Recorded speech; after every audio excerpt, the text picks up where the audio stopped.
ውበት እንደየሰውና እንደየሀገሩ ይለያያል። ለእርሶ የቁንጅና ጥግ ብሎ ልቦን ያቀለጠው ለሌላው ግን ከዓይን ላይ ገባው ይችላል። ነገር ግን እንደዚህ ግለሰብ ዓለም በሙሉ በአንድ የሚመለከተውና ስለ ቆንጆነቱ ብሎም ስለ ውበቱ በአስርታት የተፈረመለት የአዳም ዘር በምድር ላይ አልተገኘም። እርሱ በተገኘበት ሁሉ ግርግርና ከባቢ ይበዛል። ሴቶች ባዩት ቁጥር እዚያም እዚህም ተሰባስበው መሄጃ ያሳጡታል። ምናልባት ይህ ሁኔታ የአብዛኞች ሕልምና ለእኔ ቢሆን ብለው በሚመኙት ቢሆንም ለዚህ ሰው ግን ፈተና ሆኖበታል።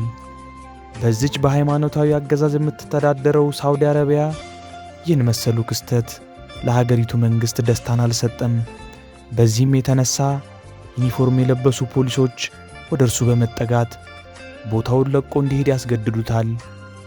ይህም በዚህ ቪዲዮ ውስጥ ከምናያቸውና በውበቱ ምክንያት ከሚስተናገዱት መከራዎች ውስጥ በጣም ትንሹ ነው።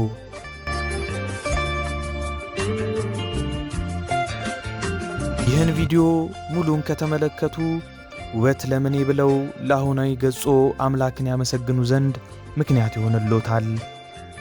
ኦማር ቦርካን አልጋላ ይሰኛል።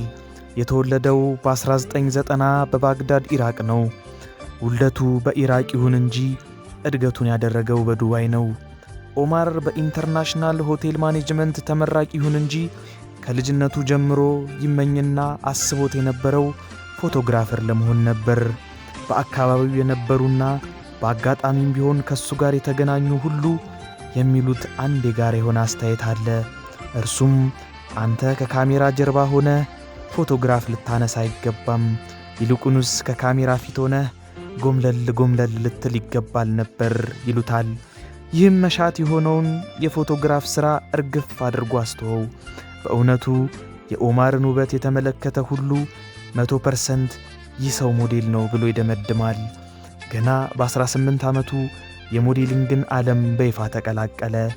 ይህኔ ነው ዓለም ዓይኗን ወደ ኦማር የወረወረችው። ብቻ ምን አለፋችሁ እሱ ተገኝቶ በመድረኩ ጎርደድ ሲል እንጂ በአዳራሹ ያሉ ሴቶች ዓይናቸውን አፍጥጠው አፋቸውን ከፍተው ይህን ሸበላ ለኔ ያደረገው እያሉ ይመለከቱታል። በእነሱ ዓይን ኦማር የቁንጅና መለኪያ አይደለም፣ ይልቁንስ ቁንጅና በራሱ በኦማር ይለካል እንጂ። ገና በለጋነት ዕድሜው ልብ ማቅለጡን የተገነዘቡት የፋሽን ኢንዱስትሪ ዘዋሪዎች ኦማርን በቀላሉ አልለቀቁትም። ይልቁንስ በየመጽሔቱ የፊት ገጽ ላይ የለጠፉ ሰልካካ አፍንጫውንና ልብ ድረስ ዘልቀው የሚያዩ የሚመስሉ ዓይኖቹን ለዓለም ሕዝብ ይፋ አደረጓቸው። ይህኔ ነው ይባስ ብለው በየሀገሩ በኦማር ፍቅር ወድቀናል የሚሉ ሴቶች መብቀል የጀመሩት። እርሱ እንደሚገኝ ቀድሞ የተነገረበት ቦታ ሁሉ በሰዎች በተለይም በኮረዳዎች ይሞላል። ይህ አልበቃው ያለ ይመስል የፌስቡክ አካውንት ከፍቶ በአካል እኔን ለማየት ያልታደላችሁ እነሆ በፎቶ ለማለት ይመስል ፎቶን ይለቅ ጀመረ። ገና በ48 ሰዓታት ውስጥ የኦማር ተከታዮች ከ800,000 በላይ ደረሱ። በኢንስታግራም ከ1.5 ሚሊዮን በላይ ተከታዮችን በአጭር ጊዜ ውስጥ አፈራ። አምላክ ኦማርን ቁጭ ብላ ፍሎ የፈቀደለት ይመስላል። ከሱ የሚጠበቀው ካሜራውን አንስቶ ፎቶ መነሳትና መልቀቅ ብቻ ነው። ኢንስታግራም በአንድ ፎቶ ብቻ 10,000 የአሜሪካን ዶላር ይከፍለዋል። አጃኢብ ነው። እግዚአብሔር እጆቹን አጣጥቦ የሠራው ቁንጅና ቢኖር እሱን ይመስል ነበር ተብሎ የሚሞካሸው ኦማር ሕይወቱ በዚህ መንገድ አልቀጠለም።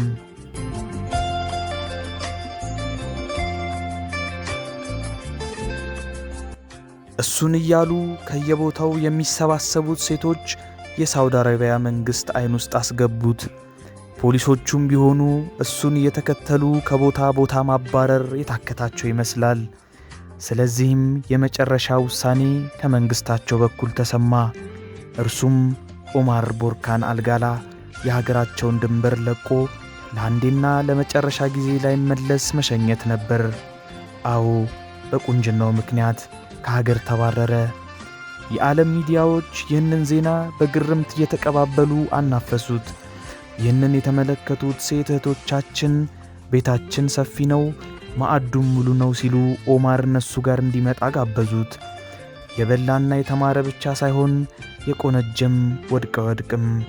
ሳውዲ አረቢያ ጨርቁን ማቁን አሲዛ ብታባረረውም ቀሪው የዓለም ሕዝብ ግን ኦማርን ይሻማው ዘንድ ተያዘ።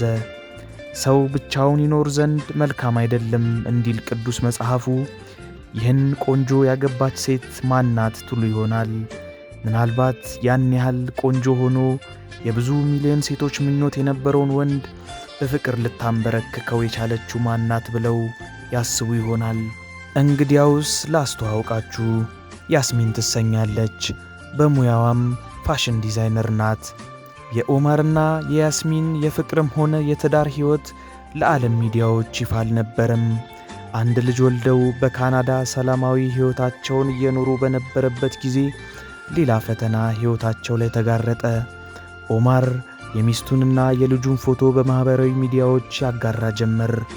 ሽሽግ ድብቅ አድርገው ይዘውት የነበረው የትዳር ሕይወት ይፋ ወጣ።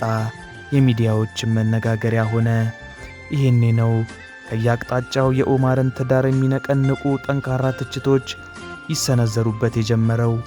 ምናልባትም እርሶም እንዴት ይህን የመሰለ ሸበላ እርሷን ሊያገባት ቻለ ካሉ እርሶም የነሱ አንድ አካል ኖት።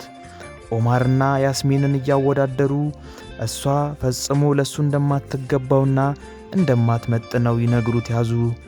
ይህም ትዳራቸውን አሻከረው እና በመጨረሻም ለ3 ዓመት የቆየው አብሮነት በፍቺ ይጠናቀቅ ዘንድ ምክንያት ሆነ።